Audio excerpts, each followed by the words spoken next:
Red green online present. বাংলাদেশের ইতিহাসে এ পর্যন্ত আমরা যেটা দেখেছি যে ক্ষমতার যে এককেন্দ্রিকতা এবং সমস্ত কিছু এক ব্যক্তির হাতে কেন্দ্রীভূত হয়ে গেছিল, সেটাই আমাদের রাষ্ট্রের গণতান্ত্রিক চর্চার ক্ষেত্রে সবচেয়ে বড় বাধা ছিল। কাজেই ক্ষমতার ভারসাম্য সৃষ্টি করা, তার মধ্যে দিয়ে জবাবদিহি নিশ্চিত করা, এটাই আমাদের মূল লক্ষ্য। কাজেই সেই দিক থেকে এই দুই কক্ষ বিশিষ্ট পার্লামেন্ট ক্ষমতার ভারসাম্য তৈরি করবে এবং সে কারণে দুই কক্ষের মধ্যে ক্ষমতার ভারসাম্য, যেটা নিয়ে এখনও পুরোপুরি আলোচনা হয়নি, সেই আলোচনাটা সামনে আমাদের করতে হবে। সংস্কার করার ব্যাপারে দুটো প্রশ্ন এক্সেপশন রেখে আস্থা ভোট এবং বাজেট 70 অনুচ্ছেদ সংস্কারের ব্যাপারে সবাই এখন, যদিও আরও দুটো বিষয় যুক্ত করার ব্যাপারে অনেক দলের প্রস্তাব আছে, সেগুলো ডিসেন্ট ভয়েস হিসেবে অ্যাপেন্ডিক্স হিসেবে থাকবে। ভিন্ন মত হিসেবে জাতীয় সনদে ওইটা আলাদা করে যুক্ত করা থাকবে। সেইভাবে একইভাবে স্থায়ী কমিটির বিষয়েও সিদ্ধান্ত হয়েছে, সংসদে যে আসন অনুপাতে ভাগ হবে, বিরোধী দল সে অনুযায়ী সভাপতির পদ পাবে। 4টি বিভাগে অবশ্যই বিরোধী দলকে দিতে হবে, সেই 4টি বিষয় উল্লেখ করা হয়েছে। যে বিষয়টি আলোচনা চলমান ছিল দুপুরের পরেও, সেটা হচ্ছে সংসদে নারীর প্রতিনিধিত্ব। এই বিষয়ে আলোচনা সকলেই একমত হয়েছেন যে 100 আসন নারীর আসন হিসেবে সংরক্ষিত থাকবে।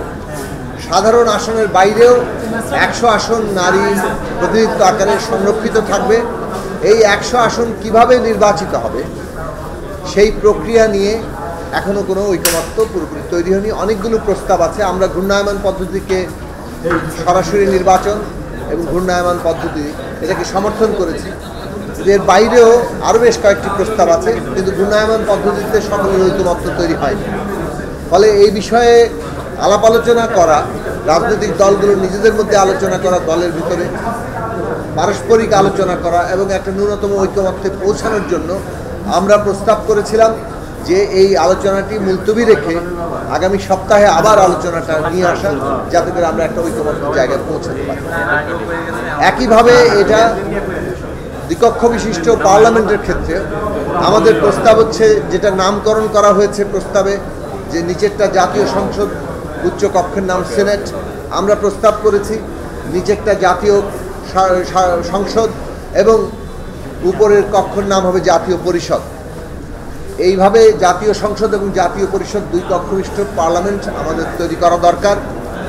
এই বিষয়ে কয়েকটি দলের নীতিগত ভিন্নতা আছে, তারা মনে করেন না যে দুই কক্ষ বিশিষ্ট পার্লামেন্টের কোনো প্রয়োজনীয়তা আছে, কিন্তু আমরা মনে করি যে সমস্ত দেশে ইউনিটারি গভর্নমেন্ট, অর্থাৎ একক সরকার পদ্ধতি কাজ করে, একক রাষ্ট্র ব্যবস্থা, সেই সব দেশেও দুই কক্ষ বিশিষ্ট পার্লামেন্ট আছে মূলত ক্ষমতার ভারসাম্য তৈরি করার জন্য।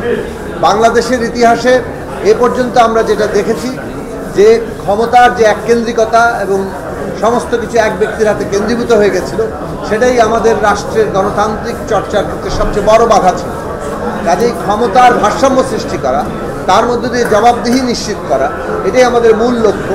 কাজেই সেই দিক থেকে এই দুই কক্ষ বিশিষ্ট পার্লামেন্ট ক্ষমতার ভারসাম্য তৈরি করবে এবং সে কারণে দুই কক্ষের মধ্যে ক্ষমতার ভারসাম্য, যেটা নিয়ে এখনও পুরোপুরি আলোচনা হয়নি, সেই আলোচনাটা সামনে আমাদের করতে হবে। এই বিষয়েও যাতে আমরা আপাতত দলগুলোর ভেতরে আরও ঐকমত্য তৈরি করতে পারি, সে কারণে মুলতবি করে এটা আলোচনা সামনে আবার করা হবে।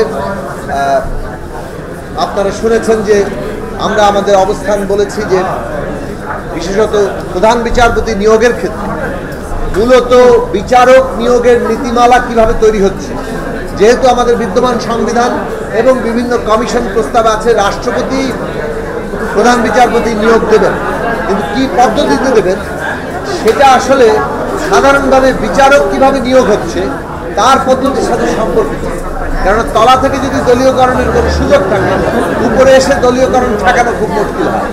যদি তলা থেকে দলীয়করণ ঠেকানো যায়, তাহলে সেই ক্ষেত্রে আমরা আমাদের প্রস্তাবের জায়গাটা, তারা যে প্রস্তাব করেছেন যে রাষ্ট্রপতি জ্যেষ্ঠতম দুজনের মধ্যে থেকে নেবেন, তখন সেইটাকে আপিল বিভাগের জ্যেষ্ঠতম দুজনের মধ্যে থেকে নেবেন, তখন সেইটাকে আসলে গ্রহণ করা যেতে পারে যদি তলা থেকে আমাদের বিচারক নিয়োগের নীতিমালা এখানে তৈরি হয়। যে প্রস্তাব তারা ইতিমধ্যে আছে, কিন্তু সেটা আজকে আলোচিত হয়নি। আমরা এই সমন্বিত আলোচনার উপর নির্ভর করেই বিচার বিভাগের স্বাধীনতার প্রশ্নটিকে আগামী দিনে সুস্পষ্ট করার পক্ষে। তো মোটামুটি এই রকম বিষয়গুলো নিয়ে আজকে আলোচনা হয়েছে। আগামীকালও আলোচনা হবে এবং আগামীকাল শুরুতে এই প্রধান বিচারপতি নিয়োগের প্রশ্নটি আলোচনা করার, এটাও এখন চূড়ান্ত সিদ্ধান্ত হয়নি। এই সব প্রশ্নগুলো নিয়ে যেভাবে আলোচনা এগোচ্ছে, একদিকে যেমন পরিবেশ সৌহার্দ্যপূর্ণ, অন্যদিকে একে অপরের আলাপ আলোচনা থেকে সমৃদ্ধ হওয়া, এঙ্গেজ করা এবং তার মধ্যে থেকে যে গণতান্ত্রিক সহনশীলতা এবং গ্রহণ বর্জনের যে একটা রীতি এখানে তৈরি হচ্ছে, বাংলাদেশের রাজনীতিতে ভবিষ্যতে এটা একটা ইতিবাচক এবং জনগণের পক্ষে একটা বিরাট প্রভাব বিস্তারকারী একটা ধারা হিসেবে প্রতিষ্ঠিত হবে, সেইটা আমরা আশা করি।